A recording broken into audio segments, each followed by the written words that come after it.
Hello, and thank you for joining the Food Safety Educational Conference as part of the 2021 Virtual Southeast Regional Food and Vegetable Conference. My name is Wendy White. I'm the Food Industry Manager with Georgia Tech's Georgia Manufacturing Extension Partnership.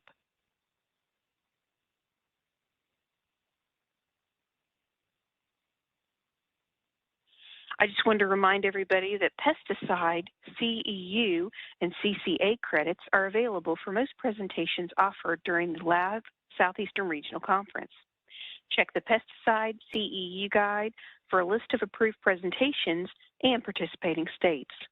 The pesticide CEU guide is located in the Events Resource tab under the Media Player. The guide is also available at the Resource Center located on the main menu of the conference platform. Please note, pesticide credits will only be available for registered attendees and only during the live conference. Credits will not be available for on-demand viewing. There is a simple three-step process to receive pesticide CEU and CCA credits. First, go to the audio chat box located on the left side of your screen and type your first and last name and the state for which you're receiving credits. Again, go to the audio chat box located at the left side of your screen, type your first and last name and state for which you are receiving credits.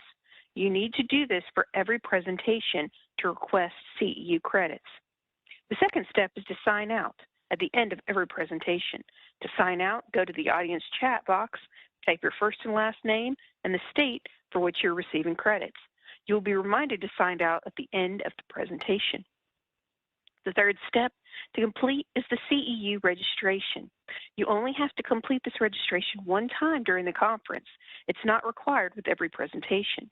To access the Pesticide CEU registration web link, open the Pesticide CEU guide on the Event Resources tab located under the Media Player.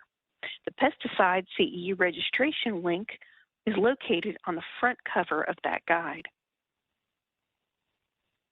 This presentation is pre-recorded to reduce technical difficulties. We'll be answering your questions live at the end of this presentation. You can submit a question at any point during the presentation by typing your question in the question box and pressing send. Don't forget to thank our 2021 conference sponsors and exhibitors by visiting the virtual trade show and featured products platform. Lastly, don't forget to join us for our very last networking event, which will begin at 5:15 tonight, and that's going to be Cheers to 25 years.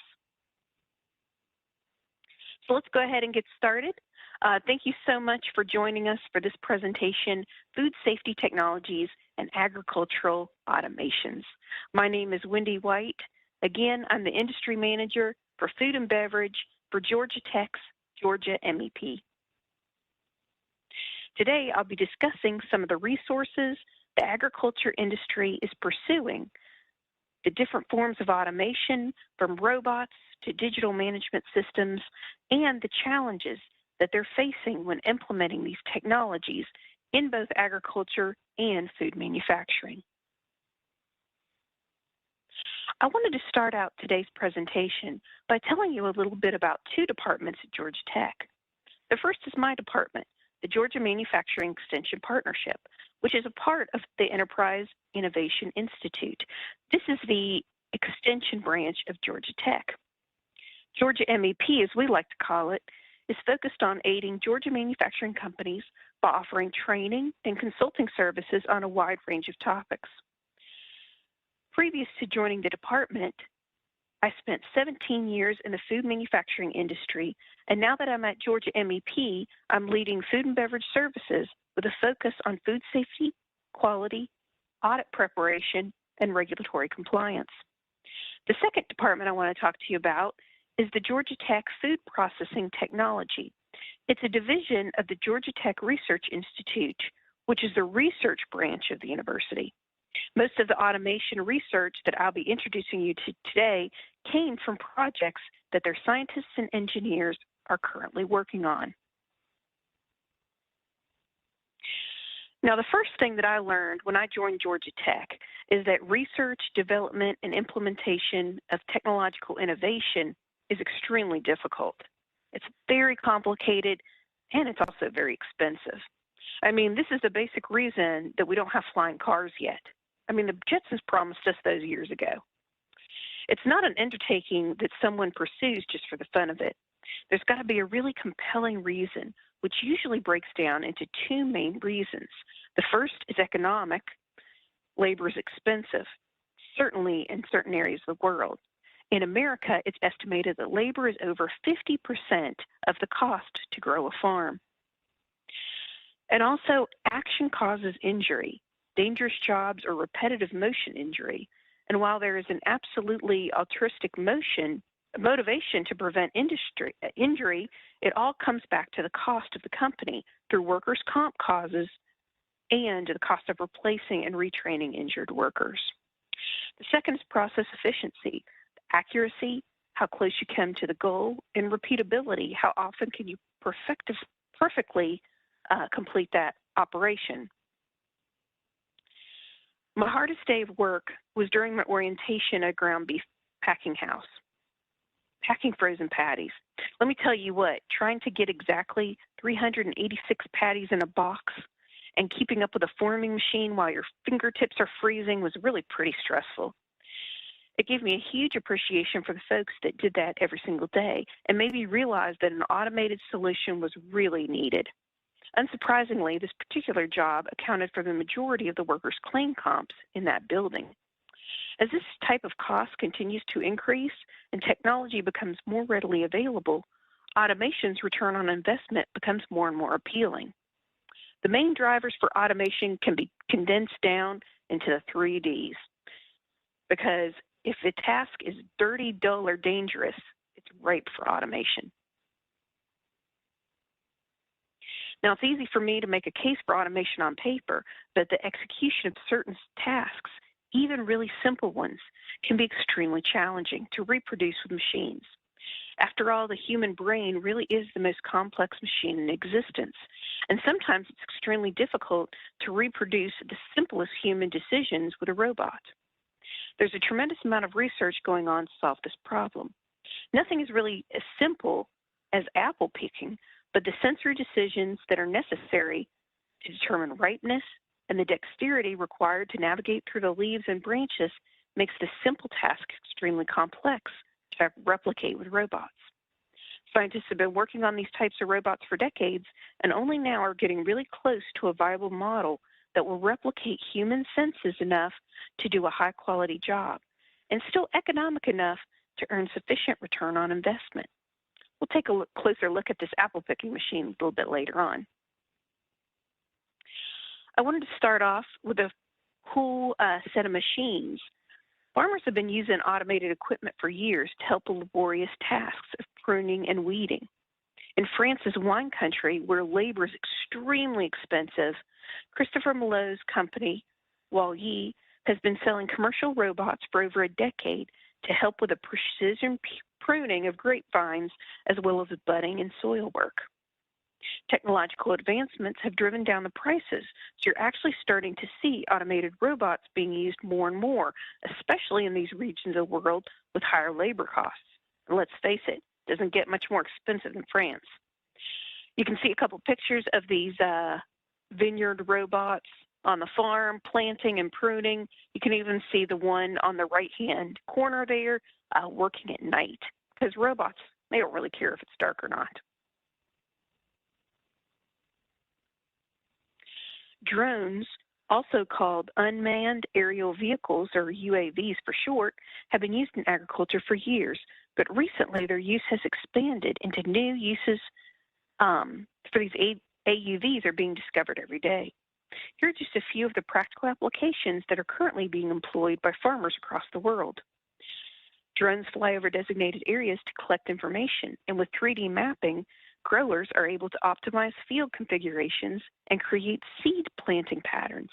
They then drop the little seed pods in the areas where they're most likely to flourish. Next, about 75% of the world's crops depend on pollination. When I personally lived in California, I remember seeing 14-wheelers go down the road carrying huge beehives that were all netted up to facilitate this task in the orchards and fields. Researchers have been working to develop an autonomous pollination and imaging system to aid in self-pollinating crops, using air jets to distribute the pollen in flowers and cameras to measure their success. Maximizing yields and driving operational efficiency is vital to growers. And to ensure that we're continuing to grow enough food to feed our growing population, UAVs have been used in seeding, irrigation, precision fertilization, harvesting, detecting soil health, and detecting plant height. Thermal cameras contained in adjustments to identify the differences between hot or cold ground and have the ability to reach areas that are hard to get to or impossible to see with the naked eye. A thermal measurement can swiftly show where the locations within a field are under or over irrigated, while the historic way of determining drainage was the laborious task of probing and digging. Farmers now have the ability to detect these concerns remotely from the comfort of their own homes.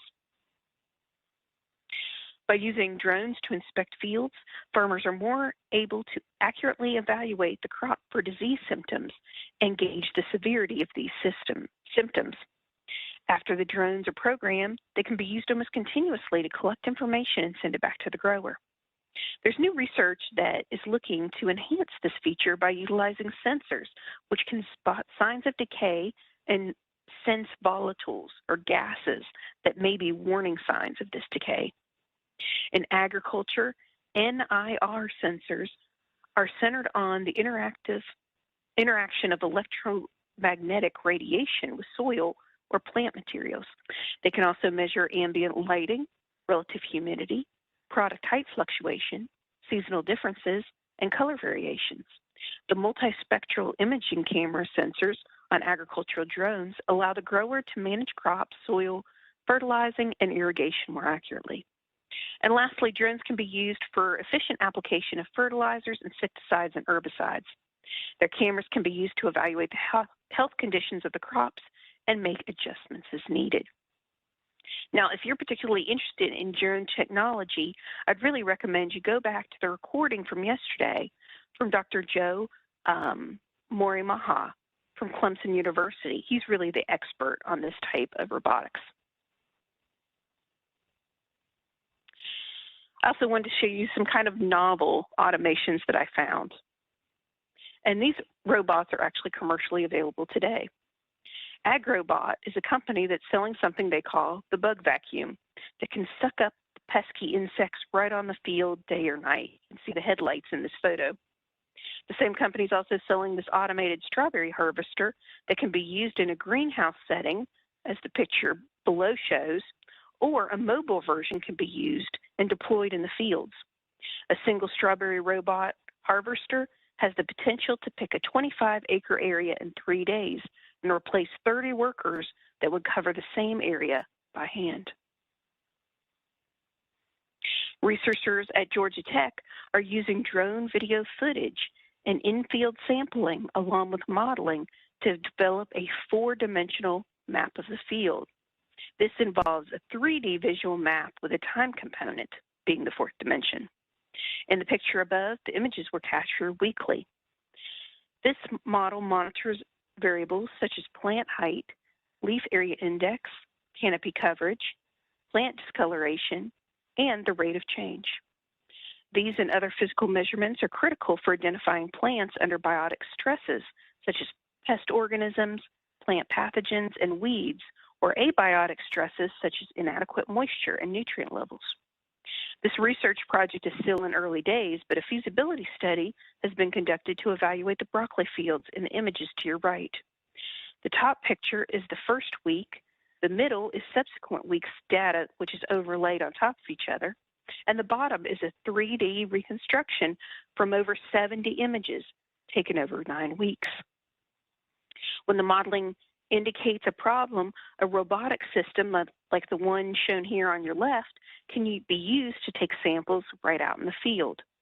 This unit on the left is actually a joint partnership between Georgia Tech and UGA, proving that if it doesn't involve football, we can definitely play nice together. Each year, U.S. farmers lose up to 12% of their crops to disease and another 12% to pests. Sickly plants account for billions of dollars in lost profit in the agriculture industry. I don't need to tell you that. The trouble is, plant diseases are hard to spot before it's too late. By the time there are visible symptoms, wilted leaves, for instance, or discoloration, the disease might have been advanced enough that it's untreatable, or it could have spread throughout the field. The Georgia Tech Research Institute has developed a microgas chromatograph, which is a GC-on-chip device. Its separation column, where the gas interacts with the polymer coating on the interior wall, is only about the size of a quarter, and the thermal conductivity detector is about half the size of a penny. When these two units are combined, the device itself is only about the size of a 9-volt battery. And you can see that picture there on your right. This device can be used for the detection of pest activity as well, enabling farmers to take action in time to save the field. It's used to detect volatile gases that are unique to a specific plant pathogen. So if you're targeting or you're more susceptible to one type of plant pathogen, it can be keyed in to look for those specific volatiles. The research is really amazing in this area. If you're looking for more information, you can look at the GTR website, and Gary McMurray is the contact for this project. In Dr. Who's lab at GTRI, this apple harvester has been engineered for total automated harvesting. This new generation of robot can utilize cameras and sensors in the arm to determine the desired color, avoid damaged fruit, and detect appropriate ripening gases to select the perfect apple. It also has been programmed to navigate the tricky branches and other obstacles to pick the fruit and transfer it safely to the waiting containers. And again, visit the GTRI website for more details. Now let's switch gears a little bit. Let's talk about some automated data management systems. Over the past few decades, customer and regulatory pressures have greatly increased the amount of paperwork needed to maintain food safety. Again, I don't have to tell anybody in this room that. During the leafy green outbreaks in the Salinas Valley a couple years ago, the lack of traceability in that supply chain critically delayed epidemiologists and extended the recalls. This prompted large corporations like Walmart to look for digital solutions to streamline monitoring and organize records. Blockchain technology has made a big splash in our sector, first through its transparent traceability capabilities, and also further applications utilizing the Internet of Things devices. And the later's use in maintaining the cold chain is what we're going to delve into more in just a few slides. But first, I wanted to really briefly explain how blockchain works. Blockchain is also referred to as a distributed ledger, and explanations can get really complicated, but basically, some type of blockchain software, such as IBM's Food Trust that Walmart will be using, enables computer systems like SAP or JD Edwards to directly share information back and forth. Each data transaction is verified within the system and creates a link in the chain. The push and pull of information is automatic, and there's no middleman, so there's a lot of visibility into the entire system. Here's a supply chain diagram that might make it a little bit easier to visualize. Everyone in this room is well aware that there are several steps from farm to table, and some of those steps are physical, like the manufacturing plant or the distribution centers, and some less so, like perhaps kosher certification. Each of these steps lends information to the final product. That information is then automatically collected, verified, encrypted, and collated. Each company in the chain has enabled blockchain software programmed to do this, and it's able to follow the flow of that product throughout the supply chain from start to finish. Each of these snippets of information is considered a block in the chain, thus the name. So let's talk about this pilot that I was talking about. This is really captures the other capabilities of blockchain in the food supply, mainly inventory and cold chain management. Now, there's a local company that partnered with IBM and began piloting a solution that combines radio frequency identification, or RFID, to automatically track fresh beef patties movements. Internet of Things devices are used to monitor its temperature, and blockchain is used to orchestrate the business rules between parties in the supply chain. Now, I know it seems a little crazy to be using a hamburger patty case study at a fruit and vegetable conference, but this just as easily could have been maintaining the cold chain and inventory of frozen peas. In this pilot, information was collected and collated at 3 basic steps. The first, on your left, are patties are made in a plant in Opelika, Alabama. They're packaged, palletized, and sent to a distribution center. At this grinding step, RFID tags were affixed to select a number of boxes. A series of RFID readers were installed to automatically register the location of the boxes as they move through the facility into the loading dock and onto shipping trucks. These temperature sensors, meanwhile, were also placed in strategic manufacturing points inside of the facility, like the grinding room, coolers, docks, and there was even a reader on the truck to give instantaneous reports on ambient temperatures. Now, the second stage of this is at distribution. These pallets are stored in the distribution center in Garner, South Carolina, when boxes are sent to the restaurants in the local area. For this pilot, beef shipments traveled from the grinder in Opelika to the distribution center in North Carolina.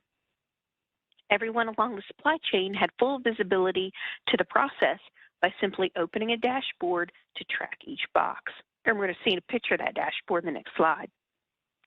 In this slide, you can see the warehouse workers actually scanning these boxes.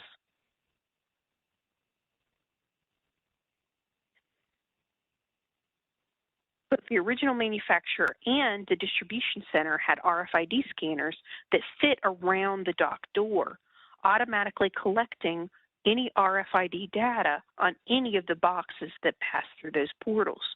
In fact, you really actually don't even need to scan the original boxes. There's no more worries about accidentally mis-scanning a box on the pallet. The data was collected automatically when the pallet passed through that portal. Boxes, the third piece of this, boxes are stored at the restaurants until the patties are removed, cooked, and served to consumers. Due to blockchain's immutable nature, no party could alter any of the numbers. The restaurant operator can track his inventory and even the shelf life, allowing them to make sure that they use the product at the best time. No more, losing boxes in the cooler. Consulting that same data, manufacturers and distribution centers can get a jump start on the planning of their production and shipping schedules, respectively. Not only can restaurant managers see a real-time inventory, the distribution and grinder can also see it. The operations director can see how old the inventory is in the system and anticipate volumes needed for upcoming runs. His buyers will be able to order the exact amount of raw materials and avoid excess inventory and waste. Now, the number one complaint for this particular item was temperature abuse. If there's a complaint logged, the supplier will be able to instantly see the temperatures for that box through its entire life cycle, pinpointing the exact point where that temperature abuse happened. Let's say the worst happens and a certain lot needs to be recalled.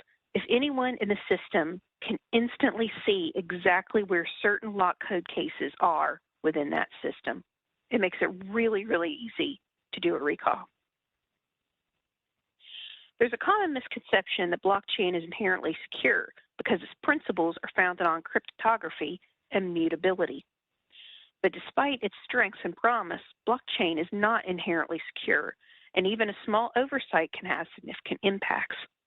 With anything else, steps need to be taken to ensure that the proper permissions are in place to protect information while keeping in line with the spirit of transparency. For sensitive information, this is going to be a delicate balance. So here's the question: how difficult is this system to set up? Will the company in that pilot be implementing this system-wide? The answer is definitely not yet.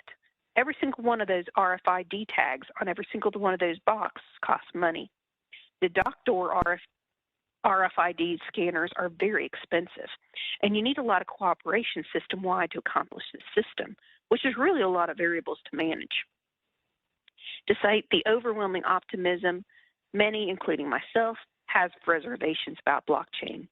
Like most anything, the success of these blockchain initiatives is directly dependent on the information it receives. It's not going to magically transfer data from paper records into digital format. All of these things will have to be uploaded into the system. So it still depends on the companies to get the data in the right place. All of this automation and technology is potentially vulnerable to cyber attacks, with hackers able to breach security measures and wreak havoc with automated systems. Recently, production at a Cadbury chocolate factory stopped after its parent company found itself engulfed in a ransomware cyber attack that spread throughout its U.S. and European facilities. This cyber attack caused the factory to completely shut down, accompanied by a message with ransom demands. Pretty much pay us our money or you can't operate. Unfortunately, a similar trend has been reported in many small and medium businesses across the globe.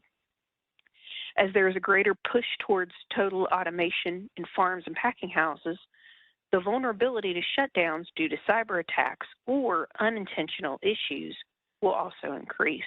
Definitely something to keep in mind. In addition to the challenges in adopting information technology and automated systems like blockchain, there is also challenges to agricultural automation that must be overcome. Higher costs to adopt robot technologies present a huge barrier for entry into growers, especially in developing countries.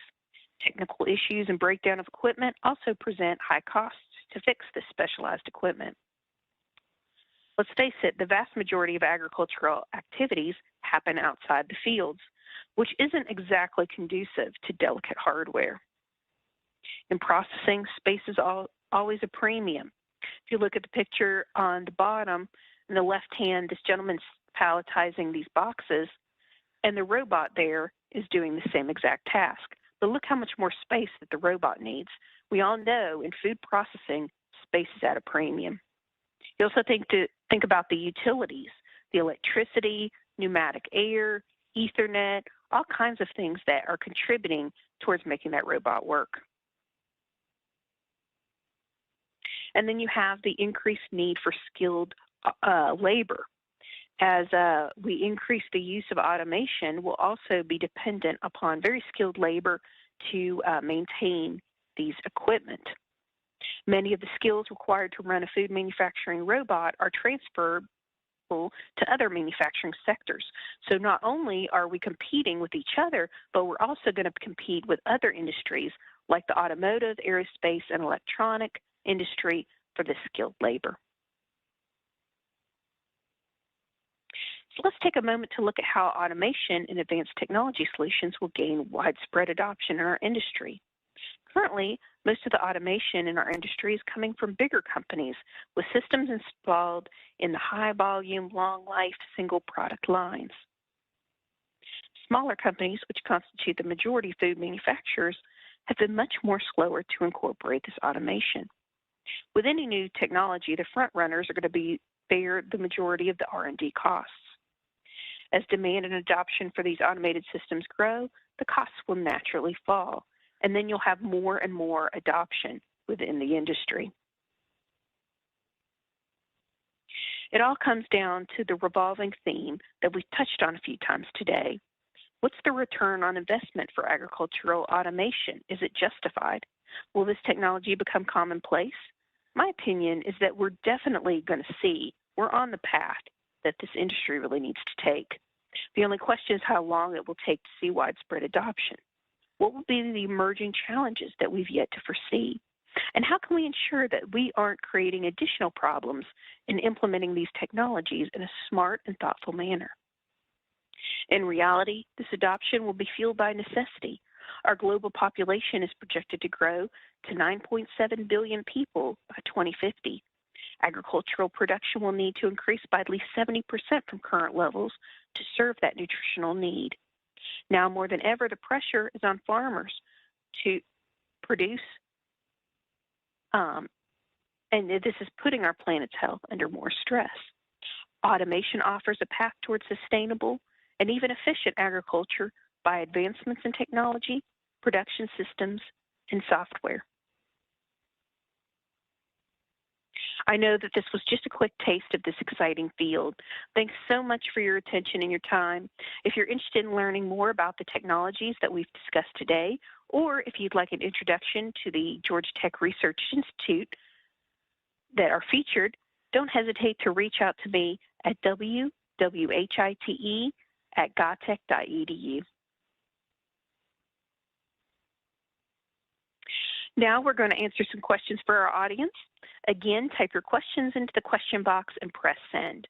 Also, as a reminder, if you're requesting a pesticide credit from this presentation, don't forget to sign out at this presentation at the end. Go to the audience chat button box and type your first and last name and the state which you're requesting credits. Let's go on to the questions. Thank you.